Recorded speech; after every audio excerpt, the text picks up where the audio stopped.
Are you excited? মাদ্রিস্তা এই প্রশ্ন আমি করিনি, আমি করি নাই আসলে। লা লিগা সিজন শুরু হইতেছে, প্রস্তুতি ম্যাচ সবই শেষ। এখন রড্রির সাইনিং হয়ে গেছে গতকালকে বার্সেলোনার জন্য। বাবারে বাবা, রড্রি, বার্সা ডিএনএ রড্রি একটা বিপজ্জনক ঘটনা, কিন্তু রড্রিকে নিয়ে ভাববার সময় আসলে মাদ্রিদের থাকার কথা না, থাকা উচিত না, রাখা উচিত না।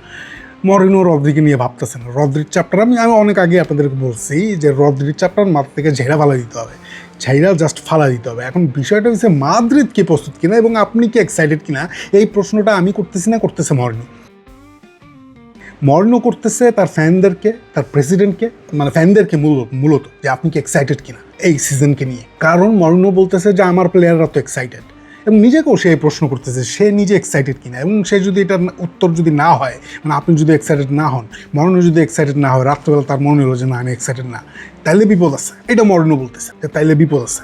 এখন মাদ্রিদের কেমন হইলো প্রি সিজন প্রস্তুতি, সিজন শুরু হইতেছে, রড্রি চলে আসছে বার্সেলোনায়। যতই সরাই দিতে চাই আমি নিজে আবার ওই নাম নিয়ে আসি, রড্রি চলে আসছে বার্সেলোনায়। সো হোয়াট ম্যান, আপনাদের মানে মাদ্রিদের কে আছে, মাদ্রিস্তায় কে আছে, সেইটা নিয়ে ভেবে আজান দিচ্ছে একটু বিউটি। ওকে, আবার ফিরি। তো আপনি মাদ্রিদ রেডি কিনা সেটা যদি আপনি নিজের বুকে হাত দিয়ে জিজ্ঞেস করেন নিজেকে, তাহলে কি উত্তরটা পাইতেছেন এটা গুরুত্বপূর্ণ যে আপনি এক্সাইটেড কিনা। মরিনো এটা জানতে চাইছে আপনার কাছে। আপনি লাস্ট পর্যন্ত এই প্রস্তুতির সবগুলোকে এক করলে শেষ পর্যন্ত লাস্ট ম্যাচে, গতকালকের ম্যাচে কি দেখতে পেলেন? যে দেখতে পেলেন সেটা হচ্ছে যে মাদ্রিদ রিদমে ফিরছে। মাদ্রিদ একটু ভিন্ন ধরনের ফুটবল খেলতেছে, স্ট্যাবল ফুটবল খেলতেছে, দেখে ভালো লাগতেছে। আপনি রিদমে একটা ডিফারেন্ট গন্ধ পাইছেন, আপনি ইন্টেন্সিটিতে একটা ডিফারেন্ট গন্ধ পাইছেন, আপনি হচ্ছে আপনার কি বলে ফিজিক্যালিটি, স্ট্যামিনা।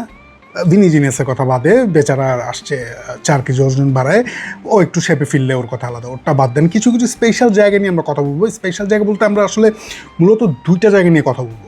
এই 2টা জায়গায় কথা বললে তাইলে বোঝা যাবে যে মাদ্রিদ আসলে রেডি কিনা, এবং মাদ্রিদ কি আদতে দুশ্চিন্তা করা উচিত কিনা। এই দুইটা জায়গায় যদি আমরা বের করতে পারি, বাকি সবই ঠিক আছে। ভিনি জায়গা মতো চলে আসছে, এমবাপ্পে গতকালকে আসছে ফিট, আপনার আর্দা গুলার, বেলিংহাম, অল গুড। দিয়ামন্দের তো ওদিকে কী করবো আল্লাহ জানে। ডিফেন্স সবচেয়ে গুরুত্বপূর্ণ যেই চেঞ্জেস যে জায়গায় হয়েছে সেটা হচ্ছে ডিফেন্স মাদ্রিদের। কুকুরেয়া, নামফ্রেজ এবং কোনাটে ওয়াজ বিউটিফুল। কোনাটে হুইজেনের পার্টনারশিপও ফ্যান্টাস্টিক লাগতেছিল। এই ডিফেন্স ভাঙা খুবই ডিফিকাল্ট, এবং মাদ্রিদ আরেকজন ডিফেন্ডারও খুঁজতেছে, বাস্তনি অথবা লাপোতে। শেষ পর্যন্ত কী হয় আমরা জানি না, ট্রান্সফার মার্কেটে আমরা বলতে পারতেছি না যে লাপোতে অথবা বাস্তনি অথবা কেউ নাও হইতে পারে। মাদ্রিদ মনে করতেছে যে এখনও তার যে স্কোয়াড সেখান থেকে কারোর ডিপার্চার যদি না হয় তাহলে কেউ আসবে না, ইভেন মিডফিল্ডারও না। মাদ্রিদ এই টিমকে পূর্ণাঙ্গ মনে করতেছে। এখন আমরা দেখি যে আসলে সমস্যাটা তো এখনও মিডফিল্ডেই। ওই যে কন্ট্রোলার, ওই যে টনি ক্রুজ, আমি বলতেছি যে আসলে মাদ্রিদের কাছে সলিউশন আছে। দেখেন মরিনোর একটা মানে মরিনোকে আপনারা খুব অ্যাডজাস্টেবল ম্যানেজার মনে করেন, অ্যাডাপ্ট করতে পারে ম্যানেজার, অ্যাডাপ্ট করতে পারে তো অবশ্যই, মানে অ্যাডাপ্টেবল ম্যানেজার আপনি মনে করেন যে এক জায়গায় এক রকম ফুটবল না।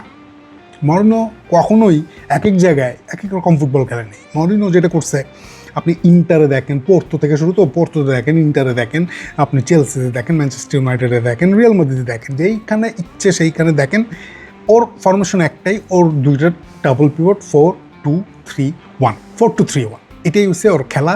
ওর 2টা পিভট থাকে, একটা পিভট থাকে ডেস্ট্রয়ার এবং আরেকটা পিভট থাকে কন্ট্রোলার। এখন এই জন্য সে রড্রি খুঁজতেছিল, এবং রড্রি থাকলে ওই জন্যই বলতেছিলাম যে চুয়ামিনি রড্রি একসাথে হবে না, চুয়ামিনি ইউনাইটেডে যাইতে হবে। যাই হোক, আমাদের দুর্ভাগ্য। কিন্তু চুয়ামিনি এখন আছে, তাহলে চুয়ামিনি এখন কতটা গুরুত্বপূর্ণ দেখেন। এই ডেস্ট্রয়ার রোলে আর কে আছে মাদ্রিদের মিডফিল্ডে? আর কেউ কি আছে?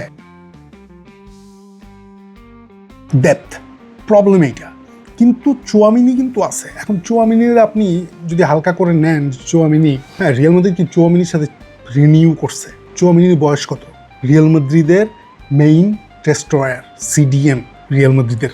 ও হচ্ছে, আমি বলি আপনি স্ট্যাটস দিয়ে বুঝাই, স্ট্যাটস না বললে তো আসলে একদম ডিরেক্ট প্রমাণ দেওয়া যায় না। স্ট্যাটস হচ্ছে প্রমাণটা, খালি চোখে আমরা যেটা দেখি এটা একটা, আর হচ্ছে আরেকটা হচ্ছে স্ট্যাটস আপনাকে এমন জিনিস তথ্য দিবে যেটা হচ্ছে যে আপনি কখনো মাঝে মাঝে আপনার বিশ্বাস হবে না যে চুয়ামিনি এই সময় টপ 5 লিগে, হ্যাঁ মানে সিডিএম এর কাজটা কি, ডেস্ট্রয়ারের কাজটা কি, প্রথম গুরুত্বপূর্ণ কাজটা কি? প্রথম গুরুত্বপূর্ণ কাজটা হচ্ছে আপনার ইন্টারসেপশন। বল কায়রা নেওয়ার আগেই পাস বুঝে পাসের লাইনটাই কায়রা নেওয়া, ইন্টারসেপশন। এটা যদি সবচেয়ে বড় আপনি ধরেন সিডিএমের ডেস্ট্রয়ার রোলে, তাহলে হচ্ছে যে দেখেন টপ 5 লিগে চুয়ামিনের উপরে কেউ নাই। এবং নামগুলো বলি কাদের সাথে পার্থক্যটা দিলে তো আপনি আরও ভালো বুঝতে পারবেন। জোয়াও পালিনার হচ্ছে 1.3 ইন্টারসেপশন পার ম্যাচ গত সিজনে। আরও একটা ভালো নাম দিই, কাইসেডো 1.1 প্রতি ম্যাচে লাস্ট সিজনে। চুয়ামিনের কথা জানেন 1.4। এর মানে এদের সবার থেকে ভালো। আপনি তাহলে কে ভয় পেতেছেন? ডেস্ট্রয়ারের পরে সেই কন্ট্রোলারের জায়গাটা তো আসতেছে এবং তখন আপনার স্বস্তিটা ফিরবে। এখন ধরেন একটা জায়গায় এখানে আসি, যেটা হচ্ছে চুয়ামিনের আরেকটা, সেটা হচ্ছে আপনার ট্যাকলসে সে কোথায় আছে? যাও পালিনার কথাই যদি বলি, সে হচ্ছে প্রতি ম্যাচে ট্যাকল করে গড়ে 3.2 গড়ে। এটা হচ্ছে ইউরোপের সর্বোচ্চ গ্রাউন্ড ট্যাকল এটা করে। প্রতি ম্যাচে 3টা আপনি ধরেন। কাইসেডো প্রতি ম্যাচে 2.5টা। ডেক্লান রাইস প্রতি ম্যাচে 1.9। চুয়ামিনির কত? 2.1, যেটা কাইসেডোর থেকে সামান্য কম 2.1। এবং সবচেয়ে বেশি পালিনার 3। এই যে 2.1, এইটাও তো একদম যারা বেস্ট ডেস্ট্রয়ার আছে তাদের সাথে ওই সারিতেই তো আছে। খুব কি ডিফারেন্স এখানে আছে? 2.1, 2.5, 3। ইভেন রাইসের থেকেও বেশি। তাহলে আপনি চুয়ামিনের ফালা দিতে পারতেছেন?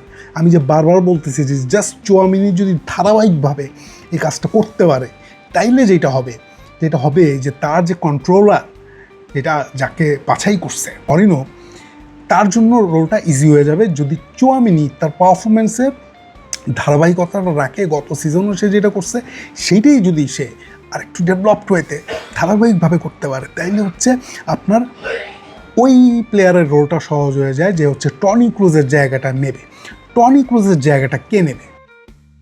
প্রি সিজনে মরিনো হচ্ছে এই জায়গাটা কিছু মিক্স আপ করছে, কিছু আপনার চেঞ্জেস করে দেখতে চাইছে। কারণ লা লিগায় নানান টিমের সাথে কোন টিমের সাথে কীরকম করতে হবে, মরিনো সব ধরনের অস্ত্র রেডি রাখতে চাইছে। কিন্তু মূলত এই জায়গাটা, কন্ট্রোলারের জায়গাটা, আজকের ম্যাচে লাস্ট ম্যাচ আপনি যেটা দেখছেন, বার্নার্ডো সিলভাই হইতে যেতেছে রিয়াল মাদ্রিদের মূল কন্ট্রোলার।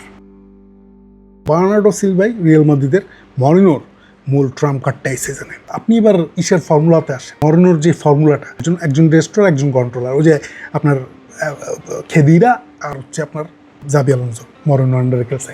ওদিকে যদি আপনি মাটিচ আর হচ্ছে আপনার কে ছিল, মাটিচের সাথে কে ছিল, ফ্যাব্রিগাস। তো ওই হিসেবে আপনি যদি খেদিরাকে আনতে পারেন, মানে চুয়ামিনির ভেতরে যদি খেদিরের আত্মাটা ঢুকে, তার ভেতরে তো সেই ব্যাপারটা আছে। তো খেদিরা হবে চুয়ামিনি আর বার্নার্ডো সিলভা হবে জাবি আলোনসো। বার্নার্ডো সিলভাই একমাত্র এখন হচ্ছে রিয়াল মাদ্রিদের মেট্রোনমিক পাসার, যে হচ্ছে বল কন্ট্রোল করতে পারবে, বল পায়ে ধরে রাখতে পারবে, পাস দিতে পারবে, নিখুঁত পাস, একদম লাইন ব্রেকিং পাস। মানে এগুলোর স্ট্যাটস আছে ভাই, আন্দাজে বলতেছি না। মরিনো আন্দাজে ওখানে বসাই দিতেছে না। সিটির মানে পেপ গার্দিওলার ছাত্র, তাই পেপ গার্দিওলার ছাত্র হওয়া এত সহজ বিষয় না। পেপ গার্দিওলা ওতে খেলতো উইংয়ে, কিন্তু নাইমে আসতো ঠিকই নিচে এই জায়গা থেকে। এই জায়গা থেকে সে যেই পাসেসগুলো দিচ্ছে নিচের থেকে, সে যা করছে, সে যেইভাবে সে প্রেস রেজিস্ট্যান্ট, মানে প্রেস রেজিস্ট্যান্ট আপনি কীভাবে বুঝবেন যে সে কয়বার বল হারাইছে? মানে প্রতি ম্যাচে গড়ে মানে একবারও সে বল হারায় না। তার পায়ে যখন বল থাকে ওটা গ্লুর মতো লাগা যায়। আপনি প্রেস করবেন, ও বডি দিয়ে ঘুরায় টুরায় মানে একটা অদ্ভুত পরিস্থিতি তৈরি করে ফেলবে, কিন্তু বল ছাড়বে না। এবং বল রিটেনশন কীভাবে করে তো দেখছে সিটির পেপের খেলার মধ্যে সেটা আছে। এবং নিচের থেকে এই টেম্পোটা কন্ট্রোল করবে হচ্ছে on the ball Bernardo Silva. 24-25 মৌসুমে বার্নার্ডো সিলভার পাসিং অ্যাকুরেসি কত ছিল? 93%। সেইটা 25-26 মানে লাস্ট সিজনেও 93% থেকে কমে নেই। মানে সে যে পাসটা দিতেছে সেইটা 93% হইতেছে সঠিক। 1900 পাস দিচ্ছে সে গত সিজনে, যার মধ্যে 1754 পাস পারফেক্ট হচ্ছে। প্রতি ম্যাচে 60টা পারফেক্ট পাস বার্নার্ডো সিলভা দিতে পারে যে কোনো জায়গা থেকে পিচের। মানে ম্যাচে একবার মাত্র বল হারায় প্রতি ম্যাচে গড়ে। এইটা কিন্তু অ্যাজ এ কন্ট্রোলার এটা একটা কিং পাওয়ার টাইপের। এবং এটা ধরেন অন দ্য বল চলতেছে, on the ball say control করতেছে, রিদমটা কন্ট্রোল করতেছে, কমাইতেছে, বাড়াইতেছে, পাসেস দিতেছে। অফ দ্য বল সে তো একটু রোগা শোকা, ফিজিক্যালি একটু কম। এক্ষেত্রে তাকে সিটিতে যেটা করতে হইতো, কাউন্টার অ্যাটাকে যেটা করতে হইতো, সেটা হইতেছে যে তাকে অনেক ক্ষেত্রে রাফ ট্যাকল করতে হতো, মানে ট্যাকটিক্যাল ট্যাকল করতে হইতো, ফাউল করতে হইতো। প্রচুর হলুদ কাজ সে এখানে খাইছে। প্রায় 30টা ট্যাকল সে করছে সাকসেসফুল গত সিজনে, 13টা ইন্টারসেপশন। এটা হলো ওর অফ দ্য বল আপনি যদি বিচার করে। কিন্তু আমাদের Bernardo silver on the ball ব্যাপারটা বেশি লাগবে। অফ দ্য বল জায়গাতে কি হবে, চুয়ামিনি থাকবে চারজন ডিফেন্ডারের সামনে।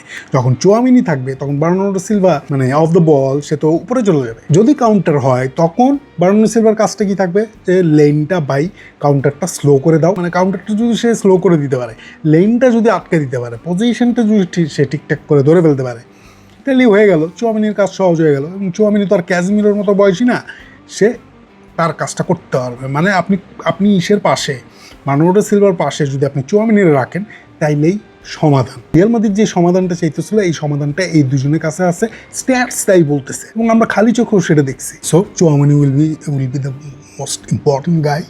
যদি সে সিলভার বডিগার্ড হয়ে থাকতে পারে, তাহলে সিলভা বাকি কাজ করে দেবে।